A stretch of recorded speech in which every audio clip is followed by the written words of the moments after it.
Hi,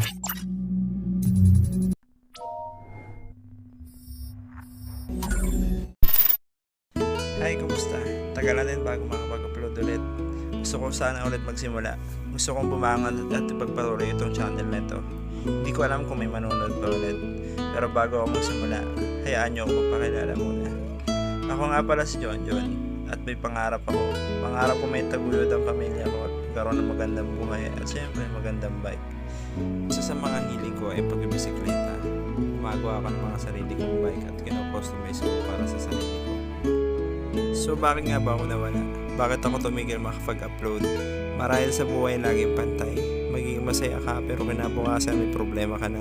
Hindi ko alam kung paano ko ikwento ang lahat. Pero paikliin lang natin. Nagsimula lahat ng problema ko simula na nasira yung bike ko. Na-aksidente ako. Nawasak yung dropout ng frame ko at siyempre na-damage na din yung mismong frame ko. Siyempre lang ako halos lahat ng parts tinamaan. Sobrang sakit dahil pinaghirapan mo ng matagal para lang mabuo tapos ganito lang mayayari. Maigli lang yung panahon na pagkasama namin ng bike na ito. Pero kahit paano walang nangyari sa akin na masama. Karoon na ako ng mga ilang sugat at gas-gas. Halos yung bisikleta ko yung sumalo ng damage na yun.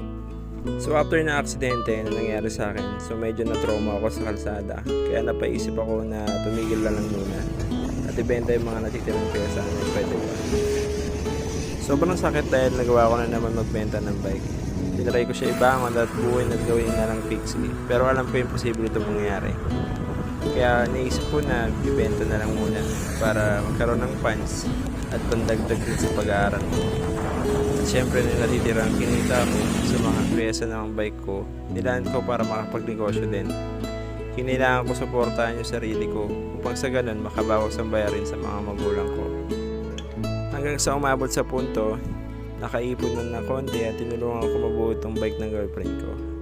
First time niya din kasi magkaroon ng bike. So pinagdesisyonan namin na mabuo muna itong bike niya para sa ganun may magagamit kami pan-deliver sa mga malalayong lugar. Siyempre makapagsimula ulit sa channel na to. Pero after ng ilang buwan, nagkaroon na naman ako ng ibang problema.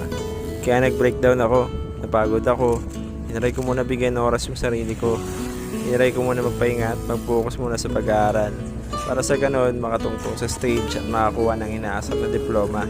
Medyo nahirapan na din kasi ako ipagsabay-sabay lahat.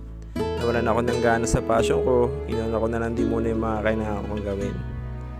School, business, hanggang sa di ko na natutukan itong YouTube. Medyo nahirapan din ako gumawa ng magandang content. Hindi ko alam kung may manonood ba o wala. Pero this time, gusto ko ulit magsimula. Salamat kung nandyan pa kayo. So tara, simula ulit tayo.